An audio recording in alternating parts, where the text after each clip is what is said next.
The Chelsea Hotel is both a national and state historic landmark, as well as New York City's second most haunted location, located between 7 and 8 avenues at 222 West 23rd Street. It is a lovely red brick structure constructed in the Victorian Gothic and Queen Anne styles. There are wrought iron balconies and a grand staircase in the hotel's center. It was New York's first cooperative housing complex, opening in 1884. The hotel was designed by Philip Hubert, and at that time, it was the tallest structure in the city, standing 12 stories high. Despite its popularity, the hotel quickly ran into financial difficulties and had to close its doors to guests due to bankruptcy. These financial problems were a direct result of the time's economic problems and the fact that the local theaters had moved away from the hotel. It reopened under new ownership in 1905.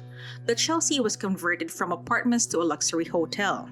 Many famous people stayed at the hotel on a regular basis. William Dean Howells, Mark Twain, and John Sloan were among those who visited frequently. As a result of the hotel's decline after World War II, room prices fell.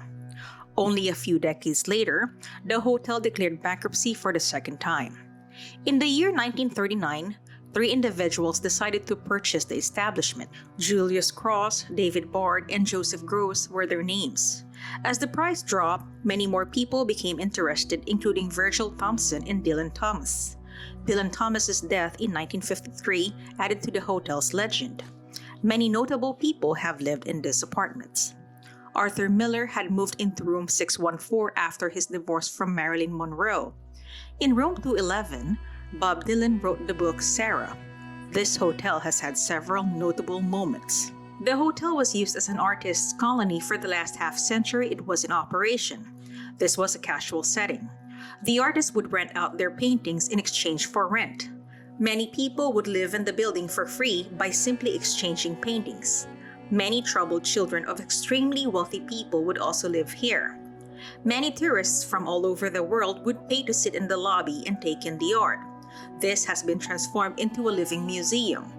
The new owners retained control of the building until the early 1970s, when all 3 died and the building was officially left for Stanley Bard, the son of the deceased owner, David Bard.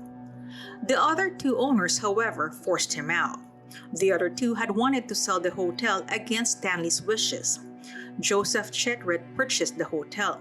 He paid approximately $80 million for the hotel. Joseph had refused to speak with any form of press. Then, King & Grove purchased the property. This is a hotel chain that is remodeling the property. The renovations are expected to cost around $40 million. While the Chelsea Hotel is best known for its famous residents and the art they created over the years, the hotel has a darker side to its history.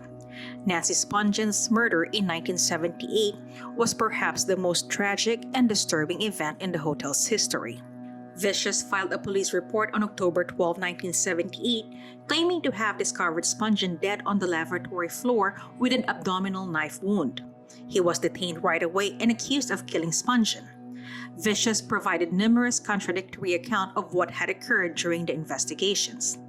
One version states that Vicious stabbed her with no intention of killing her, and the other version is that Spongeon accidentally fell onto the knife while the 2 were arguing. Vicious made 2 suicide attempts a few days after Spongeon's passing. He first cut his wrist open with fragments of glass from a broken light bulb. When he was finally brought to Bellevue Hospital, he made another attempt at suicide by jumping out the window. On February 2, 1979, Vicious was discovered dead after a heroin overdose. Many people believe that Nancy Spongeon and Sid Vicious are among the famous ghosts who haunt this hotel. Prior to the demolition of the room, guests have reported seeing the apparition of Vicious and Spongeon quarreling in the room. Loud arguments was also heard by the guests passing by room 100 in spite of it being vacant. Room 100 was destroyed to make way for one of the Suite 103's bedrooms. Additionally, a board was placed over the door to room 100 to deter unauthorized entry. As a result, guests at the Chelsea Hotel can no longer enter room 100 to avoid becoming a morbidly curious pilgrimage site. Recent Hotel Chelsea guests have reported strange sightings at the legendary Manhattan establishment, writing in its local blog about skeletons in the closet, high-pitched screams, the sounds of footsteps, and the face of a deceased Welsh poet, Dylan Thomas, who died in room 206 in 1953 at the age of 38. On November 3, 1953, the Welsh poet and writer left room 205, located in the back of the hotel, a dimmer, danker location than the front of the house rooms with balconies, to drink what he later boasted to fellow Chelsea residents had been 18 straight whiskeys at the nearby White House Tavern. The bartender who served him, according to biographers, said it couldn't have been more than half that number. He went out drinking again the next night at the White Horse, and upon his return to the Chelsea, he became violently ill.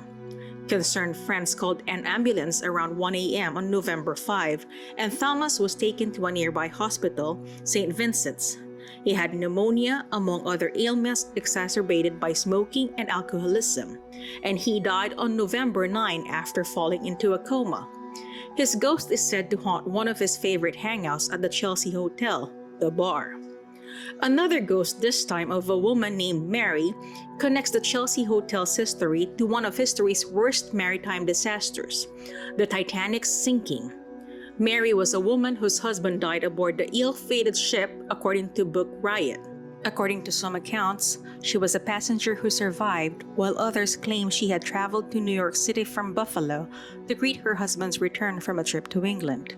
Mary became distraught and depressed as a result of the Titanic, and she was never able to adjust to life after the disaster.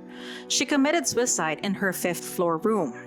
Mary is usually found at the west end of the building, near the archway in that hallway, which was the original large apartment's entryway. Mary, also known as the vain ghost, is inspecting herself in the mirror. Mary's ghost has been seen several times over the years, most notably by actor Michael Imperioli. Imperioli, best known for his role as Christopher Moltisanti on The Sopranos, lived in the building for about 2 months in the 1990s, according to the New York Post. In a 2010 episode of the TV show Celebrity Ghost Stories, he said he came across a woman hunched over and seemingly crying late one night. He inquired as to her well-being, but things quickly became strange.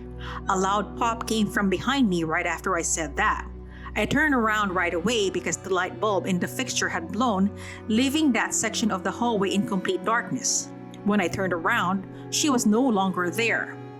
One thing to remember is that Mary dislikes being bothered by the living. So if you happen to see her, don't expect any welcoming words or gestures.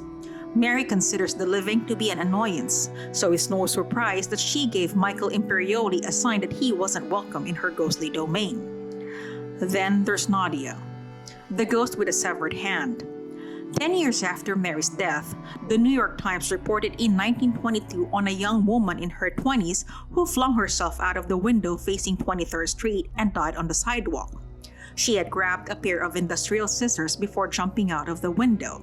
The scissors were used to cut bolts of thick cloth. She had closed the scissors by placing her hand in the middle of them. Her right hand had been severed by the scissors.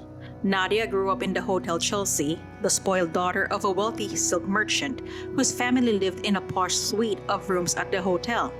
Nadia was an artist, but her plans to pursue her artistic vision were cut short when she met and married a handsome and rogue dandy songwriter while both were still in their teens.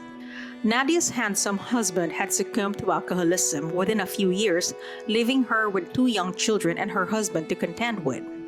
Nadia returned to the Chelsea Hotel and begged her wealthy father to let her stay because they had nowhere else to go and her husband was useless. Eventually, Nadia's father gave in and allowed her to return, but only on the condition that she would oversee all housework and cleaning, as well as bringing in freelance work by sewing to supplement the household income.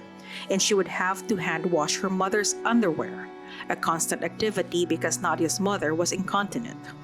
Nadia's life had become too much for her to bear. She still tried to make time for her art, but it was impossible. Nadia's hands were deteriorating because of the never-ending housework. As a result, on a moonless night, Nadia severed her right hand and ended her tragic existence.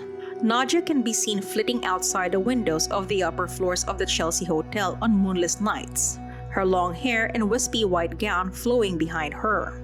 She wants to return to the Chelsea Hotel, but she can't find her way back in. Larry the Hipster Ghost is a more recent ghost with no timeline for his admission to the Chelsea Hotel ghostly crew. Larry the Hipster Ghost is distinct according to verified reports from a medium who relayed her findings in the Living with Legends Chelsea Hotel blog, because he never stops talking. Larry is so eager to tell his story that he always pushes himself to the front of every ghostly gathering at the Chelsea Hotel, much to the annoyance of his fellow ghosts. When spirits become aware that an alive person can hear and or see them, they become storytellers. Larry the Hipster Ghost never allows any other ghost to tell their story, but Larry the Hipster Ghost has an important message to deliver. According to Larry the Hipster Ghost, everything inside the Chelsea Hotel is real. However, once you leave the hotel, you enter an illusion. Also, Larry the Hipster Ghost informs us that there is something underground at the hotel that existed long before the Chelsea Hotel was built, and that this power is the source of the Chelsea Hotel's creative power. Finally, Larry the Hipster Ghost has an important message. It is not the art that is important, but how one lives their life at the Chelsea Hotel. As of March 2022, the Hotel Chelsea quietly reopened after an 11-year hiatus, following multiple attempts to revive the historic property.